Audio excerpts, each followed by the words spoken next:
तो डियर हम लोग जो है इंजीनियरिंग मैकेनिक्स जो है डिस्कस कर रहे थे। तो इंजीनियरिंग मैकेनिक्स में अब बात करेंगे फ्रेम के बारे में। फ्रेम क्या होता है? तो if member of a structures are hinged or pin jointed then the structure is called frame. जब कोई फ्रेम को या तो हिंज या पिन जॉइंटेड से कनेक्टेड किया जाए किसी भी स्ट्रक्चर्स में तो उसको जो है फ्रेम कहा जाता है। फ्रेम जो होता है दो तरीके का होता है। पहला जो फ्रेम है उसको परफेक्ट फ्रेम कहते हैं और दूसरा इम्परफेक्ट फ्रेम। परफेक्ट फ्रेम किसको कहते हैं? The frame which is composed of such members which are just sufficient to keep the frame in equilibrium. जब कोई मेंबर्स को सिर्फ और सिर्फ एक स्ट्रक्चर्स के अंदर इक्विलिब्रियम में रखता है। When frame are supporting on external load, जब एक्सटर्नल लोड उस पर सपोर्टेड किया रहता है और वो इक्विलिब्रियम कंडीशन में रहता है तो उसको जो है परफेक्ट फ्रेम कहा जाता है। फॉर परफेक्ट फ्रेम जो नंबर ऑफ जॉइंट्स होते हैं और जो नंबर ऑफ मेंबर्स होते हैं वो दोनों जो है इक्वल होता है। यहाँ पे अगर बात किया जाए तो n is equal to 2j minus 3, n is equal to 2j minus 3, n is equal to number of members and j is equal to number of joints को रिप्रेजेंट करता है। यहाँ पे इम्परफेक्ट फ्रेम के बारे में बात किया जाए तो a frame in which number of joints are not given by, है ना, नंबर ऑफ जॉइंट जो है n is equal to 2j minus 3 नहीं होना चाहिए। या तो कम होगा या तो ज़्यादा होगा। ठीक है, या तो कम होगा या तो ज़्यादा होगा। अगर number of member in frame less है 2j माइनस 3 से तो उसको डिफिशिएंट फ्रेम कहते हैं। और अगर नंबर ऑफ मेंबर ज़्यादा है फ्रेम में 2j माइनस 3 से तो उस फ्रेम को रिडक्टेंट फ्रेम जो है कहा जाता है। जो कि ये दोनों फ्रेम डिफिशिएंट फ्रेम और रिडंडेंट फ्रेम दोनों ही जो है इम्परफेक्ट फ्रेम के अंतर्गत आता है। ठीक है, ये किसके अंतर्गत आता है? इम्परफेक्ट फ्रेम के अंतर्गत आता है। ये चीज़ जो है आप ध्यान रखिएगा। अब बात करते हैं बीम के बारे में। किसके बारे में? बीम के बारे में। बीम क्या है? तो ये एक स्ट्रक्चरल एलिमेंट्स है दैट प्राइमरी रजिस्ट लोड। जो भी अप्लाइड लोड लग रहा है लैटरली उसको जो है रजिस्ट करता है to beam axis. Its mode of deflection is primarily by bending. इसका जो मोड ऑफ डिफ्लेक्शन होता है बीम का वो जनरली डिफ्लेक्शन के कारण से होता है। जो लोड अप्लाई किए जाते हैं बीम पे उसके कारण से जो रिएक्शन फोर्स होता है बीम पे जो कि सपोर्ट पॉइंट को इंडिकेट करता है या सपोर्ट पॉइंट के कारण से वो जो है बैलेंस हो पाता है। जो भी लोड जो बीम पे अप्लाई होते हैं वो जो बीम होता है वो कई तरीके का होता है जिसमें सबसे पहला तरीका है आपका कैंटिलीवर बीम। ये वैसा बीम होता है जिसका एक एंड तो फिक्स होता है लेकिन दूसरा एंड जो है फ्री होता है, उसको कैंटिलीवर बीम कहते हैं। ये आप फिगर देख रहे हैं कि एक एंड फिक्स्ड है और एक एंड फ्री है। इसके बाद आपका आता है simply supported beam. Simply supported beam जो है ये वैसा बीम होता है जो कि सिर्फ सपोर्टेड होता है या रजिस्टिंग होता है फ्री ऑन सपोर्ट्स और बोथ इन दोनों एंड पे, तो उसको जो है सिंपली सपोर्टेड मतलब सिर्फ और सिर्फ सपोर्ट करता है या जो रजिस्ट करने के लिए जो सपोर्ट लगाए जाते हैं वो फ्री होते हैं। ठीक है, ये फिगर आप यहाँ पे देख पाएंगे, है ना, सिर्फ सपोर्ट दिया गया है। Over hanging beam, if the end of portion, जो एंड ऑफ पोर्शन होगा बीम का वो एक्सटेंड किया जाएगा बियॉन्ड द सपोर्ट। मान लो कि सपोर्ट जो है यहाँ पे दिया गया लेकिन फिर भी इधर जो है इसको एक्सटेंड किया गया तो ये जो है ये ओवर आपका आएगा over hanging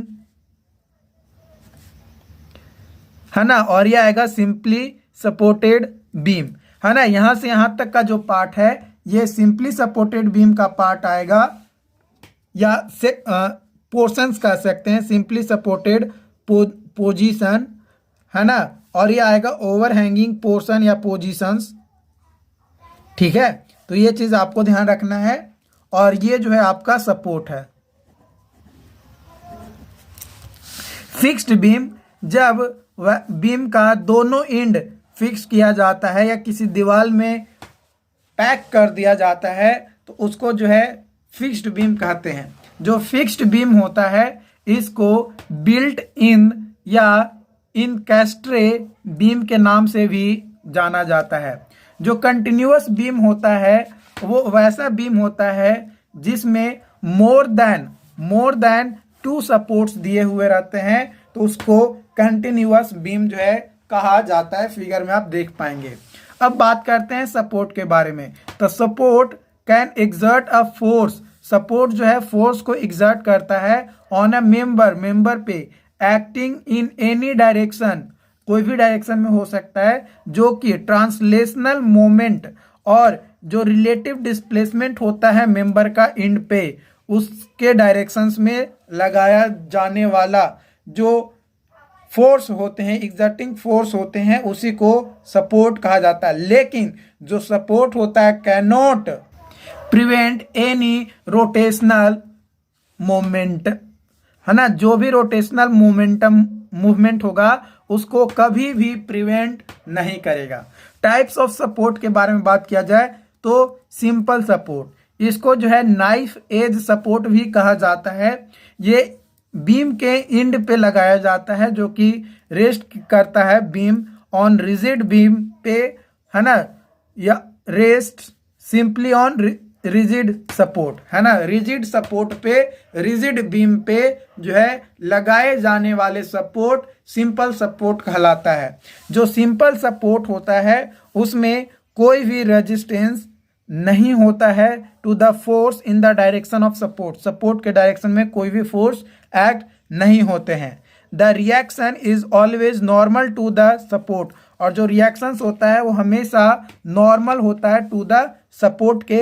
and there is no moment resistance, कोई भी मोमेंट रेजिस्टेंस नहीं होता है सपोर्ट पे, ये ध्यान रखना है। उसके बाद आता है रोलर सपोर्ट। रोलर सपोर्ट जो है ये केस में जो बीम एंड होता है वो सपोज्ड किया जाता है रोलर्स पे, है ना। रिएक्शन जो होता है वो ऑलवेज नॉर्मल टू सपोर्ट होते हैं, और रोलर्स जो होता है free to roll along the support, support के अलोंग वो जो है रोल करता है ना। इसका डायग्राम इस तरीके से बनाए जाते हैं, इस तरीके से जो है रोल करते हैं। माने ये अगर बीम है तो इसको रोल करके इधर या इधर डायरेक्शन में किया जा सकता है। And neglect the friction, friction को नेग्लेक्ट किया जाता है जब भी रोलर्स को मूवमेंट को दिखाया जाता है या बताया जाता है तब। ये नहीं कि उसमें फ्रिक्शन भी अप्लाई कर दें, तो नहीं, उसमें फ्रिक्शन को कभी भी हम लोग जो है अप्लाई नहीं करते हैं। ये चीज़ जो है आपको ध्यान रखना है। और जो रोलर सपोर्ट्स होता है उसमें no resistance in the line of support component are provided with the roller supports which roll between the guides, वो रोल अपना कर सकता है, आगे पीछे वो रोल कर सकता है, उसको कोई भी रेजिस्टेंस की ज़रूरत नहीं पड़ता है, उस लाइन में कोई भी रेजिस्टेंस नहीं होना चाहिए। उसके बाद आता है पिन जॉइंट और हिंज्ड सपोर्ट। ये वैसा सपोर्ट है जिसमें बीम के एंड में लगता है जो कि फिक्स्ड होता है, but end is free to rotate. और लेकिन जो एंड होता है ना, यहाँ पे फिक्स तो है लेकिन इसका जो एंड है वो फ्री टू रोटेट होता है। उसके बाद आता है फिक्स्ड और बिल्ट इन सपोर्ट। इसमें क्या होता है इस सपोर्ट में कि जो एंड होता है बीम का वो neither permitted to move in direction और अलाउ रोटेशन। इस तरीके का सपोर्ट में बीम में ना ही रोटेशन हो सकता है और ना ही मूवमेंट हो सकता है बीम का, ठीक है, कोई भी नहीं, एकदम पूरा का पूरा एकदम फिक्स पकड़ के एकदम जकड़ दो, है ना, तो उसको जो है हम लोग फिक्स्ड या बिल्ट इन सपोर्ट कहा जाता है। उसके बाद आता है स्मूथ सरफेस सपोर्ट। ये सपोर्ट उस कंडीशन में प्रोवाइड किया जाता है जब कोई बॉडी या कोई स्ट्रक्चर्स जो है किसी स्मूथ सरफेस के कांटेक्ट में आता है या सपोर्ट में आता है, तब उस तरीके के सपोर्ट को स्मूथ सरफेस सपोर्ट जो है कहा जाता है। तो ये आज का जो मैकेनिक्स का जो पार्ट था ये आपका यहाँ पे समाप्त होता है, और इस पे बेस्ड आप क्वेश्चंस बनाने की कोशिश जरूर कीजिएगा डियर, क्योंकि क्वेश्चंस नहीं बनाइएगा कुछ नहीं होने वाला है। जितना ज़्यादा क्वेश्चन प्रैक्टिस उतना बेटर आपके लिए जो है होगा, ठीक है। अगर नहीं करिएगा प्रैक्टिस तो नहीं होगा। तो अपने दोस्तों को ज़रूर बताइए कि इंजीनियर प्लस ऐप पे प्रॉपर तरीके से आपकी जो है क्लासेस चलाई जा रही है, ताकि वे लोग भी आकर हमारे साथ जुड़े और अपनी क्लासेस को बेहतरीन कर सके। बाकी जैसे ही पूरा कंप्लीट थ्योरी हो जाएगा उसके बाद 1 बाय 1 हर एक चैप्टर वाइज आपको जो है आज भी समझा भी रहे हैं, क्वेश्चन तो करवा ही रहे हैं, लेकिन उसके बाद सिर्फ और सिर्फ क्वेश्चंस रेज होंगे, और जो प्रीवियस ईयर में AKU के पेपर में पूछे गए क्वेश्चंस हैं उन क्वेश्चंस का सॉल्यूशंस भी आपको जो है मैं करवाऊंगा। Okay, thank you.